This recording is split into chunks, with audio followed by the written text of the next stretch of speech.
এটা পবিত্র মক্কায় পুরস্কার হিসেবে দেওয়া হয়েছে।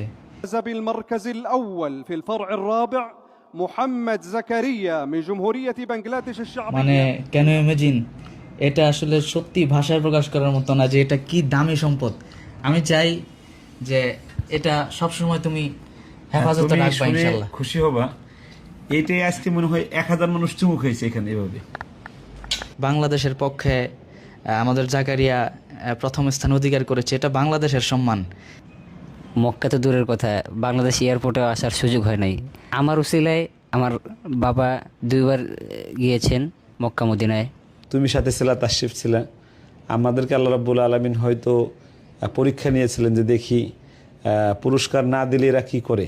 আসসালামু আলাইকুম প্রিয় ভাইরা, প্রথমেই আমাদের নবনির্বাচিত বিশ্বজয়ী হাফেজে কোরআন হাফেজকারী জাকারিয়াকে আমার পক্ষ থেকে একটি ফুলের তোড়া আমি দিচ্ছি। এটা সত্যি আসলে জাকারিয়ার জন্য কিছুই না, এরপরও আসলে আমি তো আসলে এসে পাইনি, সেজন্য আমার মনে একটা আক্ষেপ রয়েই গেছে যে এভাবে আসলে দিতে পারলে মনের একটা প্রশান্তি কাজ করবে আর কি। আলহামদুলিল্লাহ, মহান আল্লাহর দরবারে অসংখ্য শুকরিয়া আদায় করি, যিনি আমাদেরকে পবিত্র কোরআনের মতো এত বড় একটি দৌলত দান করেছেন। দ্বিতীয়ত, মহান রবের দরবারে আরও অসংখ্য শুকরিয়া আদায় করি, যিনি সৌদি আরবের পবিত্র মক্কায়, যেখানে বহু মানুষের যাওয়ার স্বপ্ন, উমরা করার স্বপ্ন, সেই কাবা শরীফের ভিতরে পবিত্র কোরআন প্রতিযোগিতায় আমাদের প্রিয় জাকারিয়া প্রথম স্থান অধিকার করেছে।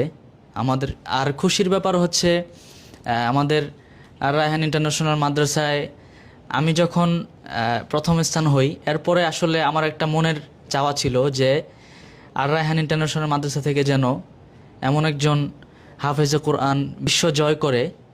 সত্যি আমার মনের একটা আকাঙ্ক্ষা পূরণ হয়েছে, সেজন্য আল্লাহর দরবারে আবারও শুকরিয়া।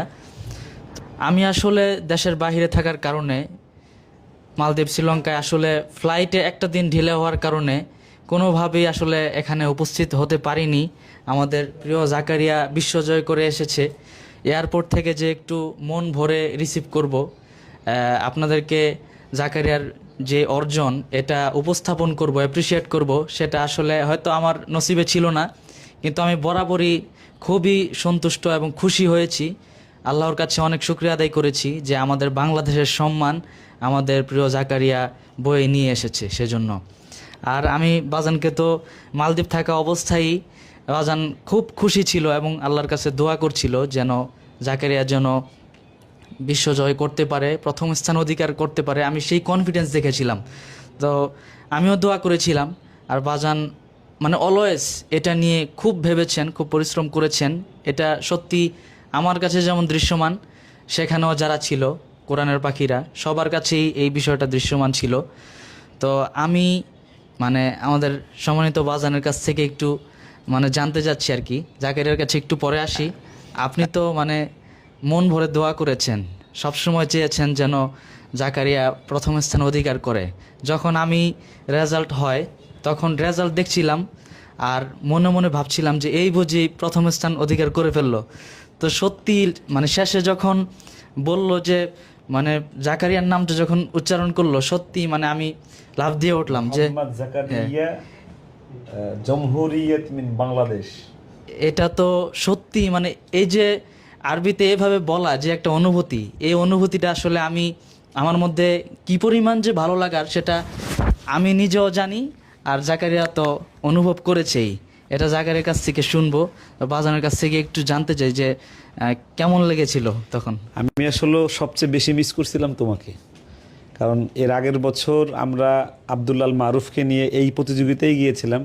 তুমি সাথে ছিলা, তাশরিফ ছিলা। আমাদেরকে আল্লাহ রাব্বুল আলামিন হয়তো পরীক্ষা নিয়েছিলেন যে দেখি পুরস্কার না দিলে এরা কী করে। তো আমরা চূড়ান্ত ধৈর্য ধরেছিলাম। এরপরে এবছর গেছি, আমি ইচ্ছা করেই তোমাকে নেই, কারণ তুমি গেলে অনেক ভিডিও এমনি হয়ে যায়, কিছু মানুষ এটাকে একটু অন্যভাবে দেখে। তো এই জন্য এবার আমরা একটু ঢাকা থাকার চেষ্টা করেছি। আল্লাহর শুকরিয়া যে তোমার পরে বিশ্বজয়ের মুকুট আমাদের জাকারিয়া আর রায়হানের পক্ষে নিয়ে আসছে। এটা আসলে তুমি এয়ারপোর্টে যদি আসতে পারতা, তুমি তো আসলে ফ্লাইটের শিডিউলে এসে পড়ে গেলা।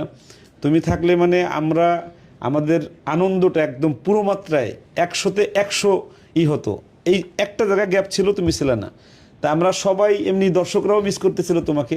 তো আলহামদুলিল্লাহ এখন তোমার সাথে আরেকজন যোদ্ধা হয়েছে আর রায়হান পরিবারে, আলহামদুলিল্লাহ। তবে বাজান আমি মানে ভাবছিলাম যে আমি না থাকি সমস্যা নাই, বাকি বাংলাদেশের প্রত্যেকটা মানুষ জানছে যে বাংলাদেশের পক্ষে আমাদের জাকারিয়া প্রথম স্থান অধিকার করেছে। এটা বাংলাদেশের সম্মান, এটা শুধু আমাদের না, পুরো বাংলাদেশের সম্মান। না, এটা তো মানে 133 দেশ, তোমার জানা মতে আমাদের জানা মতে পৃথিবীতে এত বড় প্রতিযোগিতা আর হয় নাই।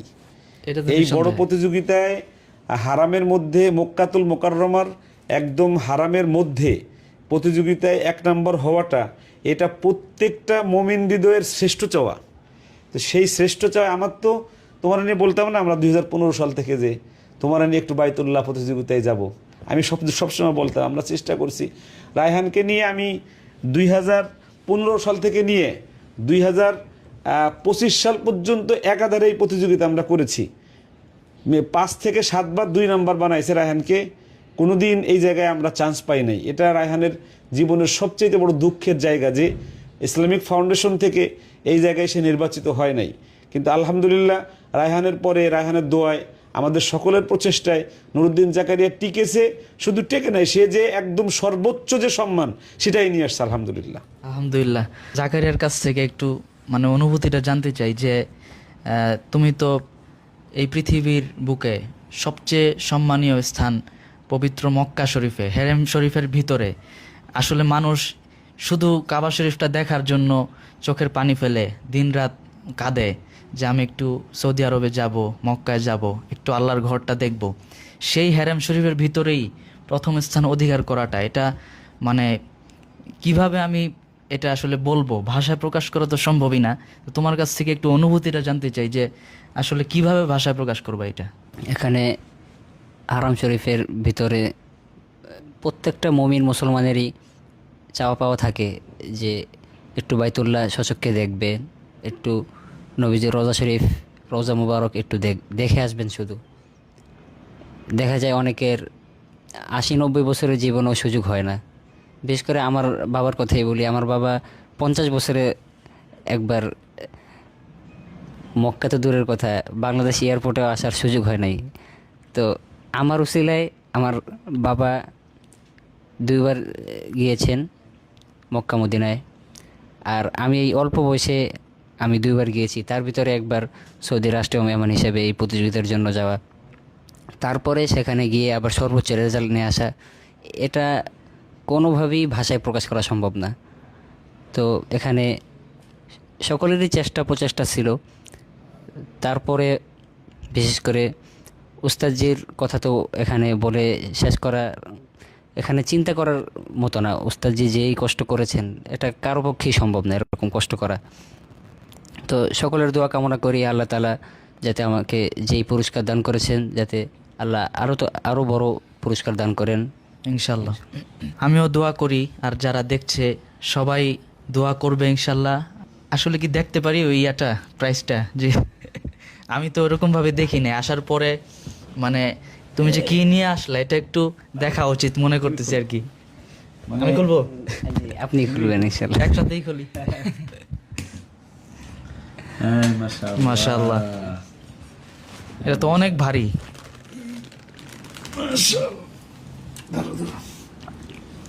আর মনে হচ্ছে আমাকে দিতেছে কেউ। জাকারিয়ার পক্ষ থেকে আর আমার পক্ষ থেকে তোমাকে এটা দেয়া হলো। মানে এটা পবিত্র মক্কায় পুরস্কার হিসেবে দেওয়া হয়েছে। মানে কেন ইমাজিন, এটা আসলে সত্যি ভাষায় প্রকাশ করার মতো না যে এটা কি দামি সম্পদ। আমি চাই যে এটা সবসময় তুমি হেফাজতে রাখবা ইনশাআল্লাহ। খুশি হবা, এইটাই আজকে মনে হয় 1000 মানুষ চুমুক হয়েছে এখানে এভাবে। মানে এটা ওই বাইতুল্লাহর গিলাফের মতো, তো 1000 মানুষ চুমুক খেয়েছে আজকে। বাজানের চেষ্টা প্রচেষ্টা অব্যাহত ছিল সব সময়। তারপরে নুরুদ্দিন জাকারিয়া এবার যে পুরস্কার নিয়ে এসেছে, আশা করি ইনশাল্লাহ সামনে আরও অনেক বড় বড় অর্জন হাফেজ জাকারিয়ার মাধ্যমে আসবে ইনশাল্লাহ। তোমাদের দুইজনের কাছ থেকে দুটি জিনিস চাচ্ছি। তুমি সেনেগালে বিশ্বজয়ের সময় 2024 সালে প্রথম যে প্রশ্নটা পড়েছিলা সেটা একটু পড়ো, আর জাকারিয়া এই বাইতুল্লায় মানে ফাইনালে দ্বিতীয় যে প্রশ্নটা পড়েছিল, এই দুইজনের দুটো প্রশ্ন একটু আমরা একটু শুনি। সেনেগালে তো অনেক দিন হয়ে গেছে, আসলে খেয়াল নেই, তবে অল্প একটু তেলাওয়াত করি ইনশাল্লাহ। আমি তো জাকারিয়ার জন্য আজকে আসলাম, ওর তেলাওয়াত শোনার জন্যই বসছি। তো আল্লাহর কালাম তেলাওয়াত করা সওয়াবের কাজ, আমার জন্য দোয়া করবেন সবাই। أعوذ بالله من الشيطان الرجيم بسم الله الرحمن الرحيم وتلك حجتنا آتيناها إبراهيم على قومه نرفع درجات من نشاء إن ربك حكيم عليم ووهبنا له إسحاق ويعقوب كلا هدينا ونوحا هدينا من قبل ومن ذريته داود وسليمان وأيوب ويوسف وموسى وهارون وكذلك نجزي المحسنين صدق الله العظيم. أعوذ بالله من الشيطان الرجيم. بسم الله الرحمن الرحيم.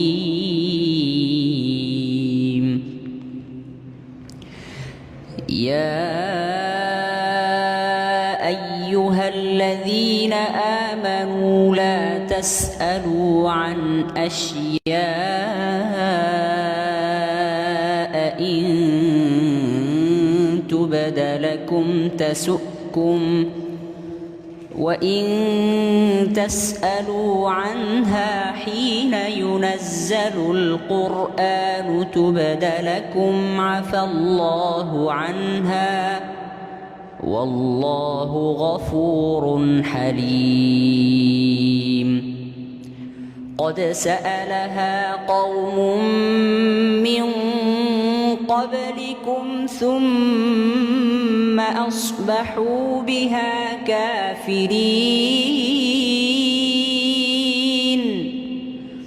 ما جعل الله من بحيرة ولا سائبة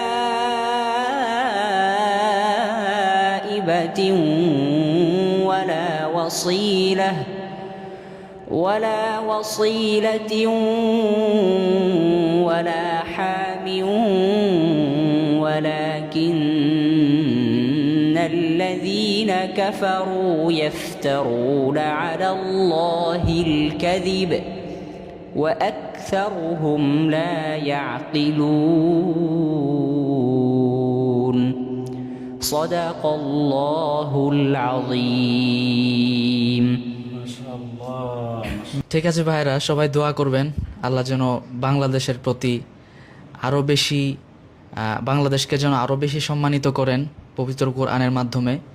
সবসময় যেন প্রতি বছর যেন এই কোরআনের বিশ্বজয় যেন ধারাবাহিকভাবে চলতে থাকে, সেই দোয়াই করি।